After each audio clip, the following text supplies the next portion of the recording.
Hello, please introduce yourself and tell us about what you do. Maciej Zalewski, Founding Director of European Regional Center for Ecohydrology, Polish Academy of Science, under auspices of UNESCO, Chairman, Intergovernmental Hydrological Program, Water of UNESCO, Ecohydrology and Water Quality. This is one of three major cross-cutting priorities. An editor of the Elsevier journal, Ecohydrology and Hydrobiology. I think it's enough. What was the problem you wanted to solve in your hydrological and water management practices? Ecohydrology is science which is not only integrating these two disciplines, but because this is transdisciplinary science. It was developed in the UNESCO program, which I'm leading for over 30 years. This translation of the deepened knowledge into solution. We're calling advanced nature-based solution. This is advanced because we are putting enhancing the different sort of nature-based solution for water by molecular biology, biotechnology, hybrid system when we're integrating nature-based solution as hydroengineering. And this is something what we do. What were the drivers for the project? Water Framework Directive? Another legal requirement?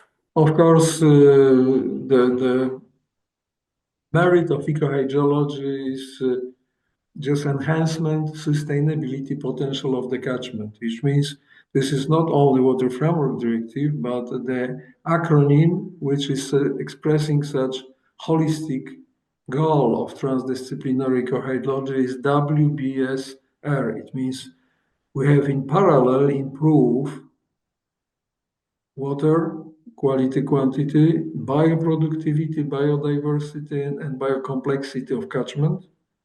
These two elements are translated in the services for society, have to be fine-tuned with priorities of society. So we have WBS, and all three has to be somehow adjusted to challenges of climate change, resilience, have to improve resilience. So WBSR is the acronym of transdisciplinary ecohydrology. Of course, who we're adding plus C and E, it means culture and education, because involvement society is fundamental because holistic approach has to cover all catchment, all element of functioning, which 50% is society, 50% decision makers. And finally, second plus, LPG, it means law, policy, governance. These three elements has to be adjusted to this former element. So this is general philosophy of what I'm doing. What I formulate fundamentals of transdisciplinary, how I formulate ecohydrology. What is important about this project, its goals? What is special or unique about it? I think unit is this holistic approach because many years ago I proposed a model which I combine hydrological physical processes, hydraulics, which determine expenditure of energy by organisms with metabolism of ecosystem. And this is background of ecohydrology. So it's not just put hydrology, ecology, it's just reduction to physics, biological processes, but the rate of metabolism, Van Hoff curve, and in this moment and connection with hydraulics, which is changing along river continuum. And this creates certain three-dimensional model, which provide the framework for defining hierarchy of drivers in different type of river, different size of river, different climatic. And this is something like starting point for such holistic thinking. Of course, the goal is the key of is regulation of process. We cannot conserve only ecosystem. Still, we have to conserve biosphere reserve. But in general, every catchment in the world is now so deeply modified that we have to reduce our thinking, not just to simple water quality, but generally to life supporting processes. How we demolish life supporting process all dependent on water, nutrient cycles, and and energy flow, and this is a starting point to reverse degradation through the regulation of process. What impact did you anticipate on freshwater restoration and facilitating future projects? No, we already have several projects which already implement this nature-based solution, this advanced nature-based solution. For example, in Upper Bzura River, we developed this different type of advanced nature-based solution to stop and reverse the toxic algal blooms in 3 reservoirs. And because we still, first of all, before we start, the city government was dredging reservoirs and spending lots of money every year without effect, and they were blooming. When they asked us about diagnosis, I explained that internal load of phosphorus is only 20-30% responsible. So dredging is wasting of time because fluxes of the water from the urbanized area but was major driver, and that's why we build the systems which are purifying the storm water. And in this moment, over 10 years, already there is no toxic algal bloom. The people can swim in summer in this Upper Bzura 3 reservoir, which are in beautiful forests on the edge of the city. So very important for children who are not traveling for vacation. And this project was awarded in 2018, Best of the Best Life Plus in Europe. So that was somehow already appreciated by European Commission. What measures did you take to achieve the goals of the project? Just a project of European Commission or national projects, because now the different other, let's say, versions of this solution are adopted to different, for example, restoration eutrophic lake near Gniezno, purifying tributary of Pilica River to eliminate toxic algal bloom in reservoirs, recreational reservoirs in the upper Pilica River basin and so on. So it's now all the city of Radom adopted to the climate change by just Łódź is a city which is on the edge of two catchments, Odra and Vistula River. And that's why we were purifying urban stormwater to retain stormwater in the city, to adapt to climate change, to reduce heat island. And second city, Radom, is opposite. Has a problem with flooding, but also with algal blooms because the stormwater were dirty and urban reservoirs were blooming. So we also adopt this solution to the two contrasting situation in the adaptation city to climate change, and both are working very well. Was the project focused the biodiversity as well? Of course. However, in this approach, WBSR, biodiversity is one of the three components of B, because always when the climate change reducing usually the amount of water available or making very, let's say, catastrophic pulses, in this moment we want to convert in first reduce xerothermy. It means ecosystem are drying and losing biodiversity. So we're trying to somehow convert the threats into opportunities. It means purifying stormwater in the city, retain the city, and not send out of the city as it was done by traditional hydroengineering.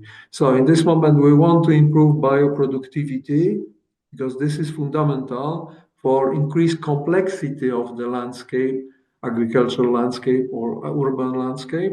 And this will immediately stimulate habitats and stimulate biodiversity. So this is not simple biodiversity, but rather three-step action done in the systemic solution, which based on transdisciplinary ecohydrology. Where did the funding come from, and did the funders impose any specific constraints? Well, funding could come from European Commission, from national funding, NCBR, and sometimes there are also some, let's say, like for example, city also is interested and asking us to solve some problem. For example, now in which we are having a project on covering the river, because in the industrial era, it appeared there was a river which is going from one part with completely clear water and was covered. and in area of the park, we're now opening this river and restoring the habitats and creating the piece of the very natural clear river as a reference point for society education, but also for schools, for university. Will be some like experimental station with pure river, which will be created as typical habitats, lowland rivers, natural lowland rivers surrounding the city. So you don't need to go to teach people somewhere far, but you can have in the center of the city, in the park, with all the processes which are critical for, let's say, sustainable future based on the water sustainability. What were the main challenges in implementing this project? Mhm. Oh, I think that the strategic decision makers, they are quite well educated and they like this very much and supporting. Okay, but going down is getting more and more difficult. That's why I formulate idea culture of sustainability, because in society, in low-level decision maker, very often this is a lack of profound understanding the importance of these things, And I think we need to also, that's why our solutions are well described, a special information table explaining merit of what we do, why we do, and how it is improving quality of life and health of the people. Did you succeeded in addressing them? What worked well, what not so well? The really problem, what was not work, is just this low-level decision maker, because maintenance of this advanced nature-based solution is not always, well maintained. Okay, they are thinking they are like natural river; they can regenerate by themselves. And I'm explaining that if you have in the catchment, let's say 10% per kilometer or 100% per.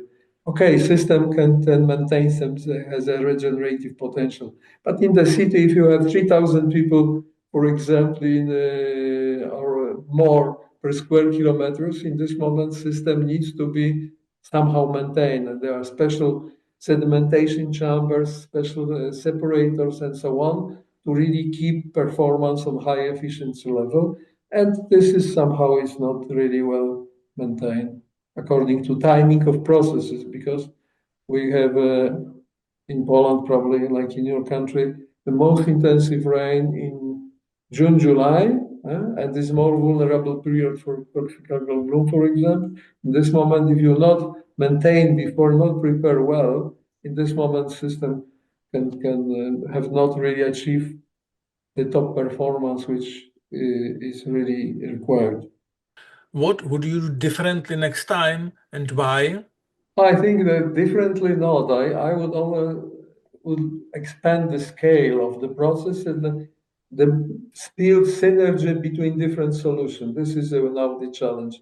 For example, the integration hydroengineering classic solution with and this advanced nature-based solution on the all catchment, because this is a very important. For example, if you have reservoir, we are now practice kind of building bypasses and not the classical fish ladder, because they are usually giving opportunity to create alternative habitats for, let's say, spawning fish, rearing juveniles, and so on. And this is can be the bypass channel has much bigger advantage over the, let's say, this traditional engineering solutions. So that's definitely we're trying to recommend such things, and uh, this is kind of some new solution. Also, the where we are more deeply understand, for example, river valley complexity for maintaining good ecological status and for enhancement, the, let's say, sustainability, self-purification, and so on. And we're working on this, go deeper to such processes. Also, translation to bigger river. This is one of challenges now. Were there things that you wanted to do but could not? Sure, that's. I would really appreciate if all the things, our knowledge could be faster implemented in bigger scale. Okay, because the process is too slow. All this things. I really started renaturization of river idea in Łódź 30 years ago. And first decision makers were interested, but only I was writing the concept and they reading saying great and doing not too much. Finally, after then they start to build first things. So the process was very, the translation of the innovation was too slow, in my opinion, and still can be accelerated significantly. Are there aspects of this project that are specific to the location, region, or country? What would be transferable? Well, every region has a different specific, and I wrote a long time ago, the river basin is superorganism. That's why I need a special, let's say, understanding processes, hierarchy of drivers, which is different, and also hierarchy of priorities of society. And I use expression engineering harmony. This is something which we have to do. Of course, using as a framework the evolutionary ecosystemic paradigm is not start from construction concrete, but understand how evolution was shaping this basin. And after, for example, glacial colonization, what was succession pattern of plants, forests, and so on, and how man modified this, and eventually how we can still harmonize the needs of society priorities with some, let's say, increasing resilience and this WBSR. So this is something like a kind of holistic approach. At what stage of implementation is this project today? How has it changed with climate change and over time? We have many projects which still are, in phase of analysis and upgrading. They are usually all the catchment scale processes are developed on the way adaptive assessment management.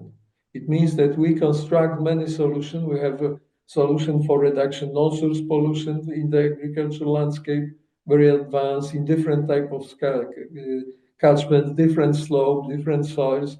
And we are still analyzing, looking, for example, denitrification barrier. We're making different substrates to really accelerate the nitrification, reduce the nitrogen load to inland water for 10 years and still under observation. And we are just looking, for example, at optimizing the system to get main idea is more efficient and less cost.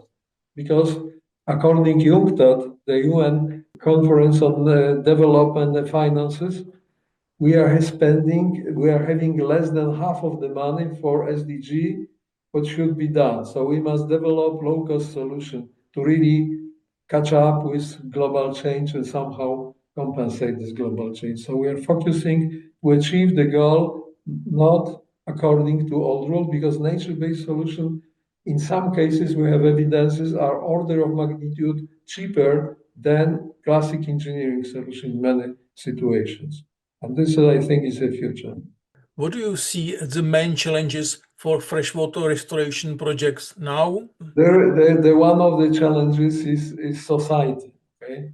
The education of society and involvement society, because I always underline that improvement of freshwater ecosystem status in 50% is dependent on decision makers, on policy, on law, on let's say governance, but 50% society involvement. Because each of us somehow is influencing, and I'm telling to my students, imagine that if each of us reduce 10 liters water reduction every day. This is 48 million people. It is unbelievable amount everyday reduction, but in the year is even more. So this is consciousness of our effect on the environment is necessary to rise to really achieve the goal. In your experience, what would you recommend to someone wanting to implement a restoration project to do as a priority? The difference is question large scale point source pollution, which up to now was focused on action, but the second side of the coin, non-source pollution. And non-source pollution is influencing to great extent, but each of us.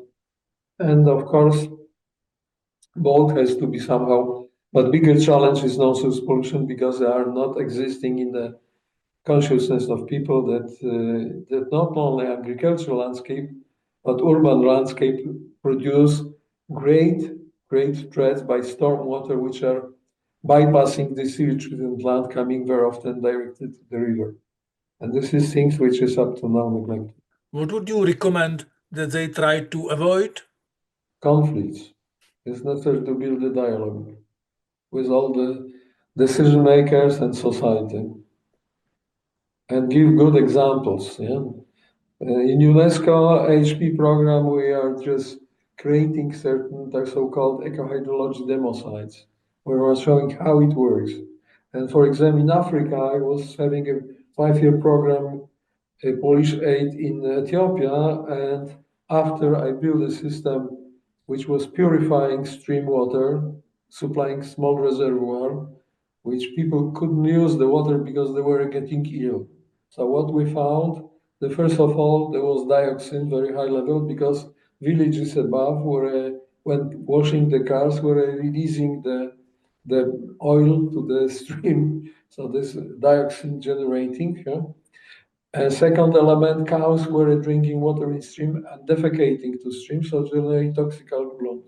And we built a system not only to reduce the dioxin, but also system to watering the cows on the banks away from the stream and collect manure and use manure with mixing with sediments from the sour system, which of course erosion of soil system has a special chamber for sediments, and achieving it, we demonstrate the cabbage is 3 times bigger. So immediately they maintain the system, cleaning the chamber, keeping the cows away from the stream, and in 1 year, the already of functioning after 1 year, the water quality become again useful for drinking.